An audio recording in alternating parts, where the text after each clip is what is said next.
First of all, I work with a partner, Peter Hopkins, and he and I had similar interests when we met working at a job together, and both of us were very focused on the media and what needed to happen to make it better. And we saw kind of something missing in the space. We actually had an idea for an online university and pitched that for a while, and people thought, this is like way too broad. Who are these crazy people? And so we're told we had to bring it down to a smaller level. And we kind of thought, all right, YouTube, we had a bit of an idea like that, and then YouTube came and popped up. And so we thought, we need to create something that's answering the need of educated, smart people on the internet, because on the internet, as everybody knows and you know, there's a lot of really, really poorly created content, and there's not an awful lot of good content, thoughtful content. And so we saw a need for that, but we also saw a need for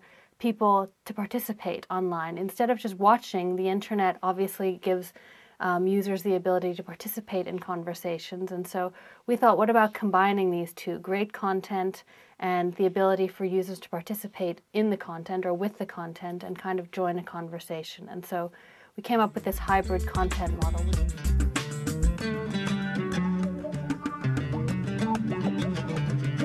Well, I think first and foremost, as soon as people hear the idea, if they let us have the time to tell them the idea, they kind of like it and get it. I mean, it's sort of like behind closed doors, all these important conversations go on, where the thought leaders of the world go and talk about what's going on. But wouldn't it be just as important to get the people that are actually leading their lives and doing things involved in the conversation, rather than just these very limited, tiny, minute number of people? And so we thought about that, and that's how we presented it originally to the first people that participated. It's kind of like Davos democratized. So, you know, we ask you about important things and then open the conversation up to other people. So the idea, first and foremost, kind of resonated with these thoughtful people. And then once we had a few people signed on, I would have to say, you know, be honest and say that the names of those people meant something to other people. And they said, okay, if somebody like Richard Branson has done it, maybe I'll do it. If somebody,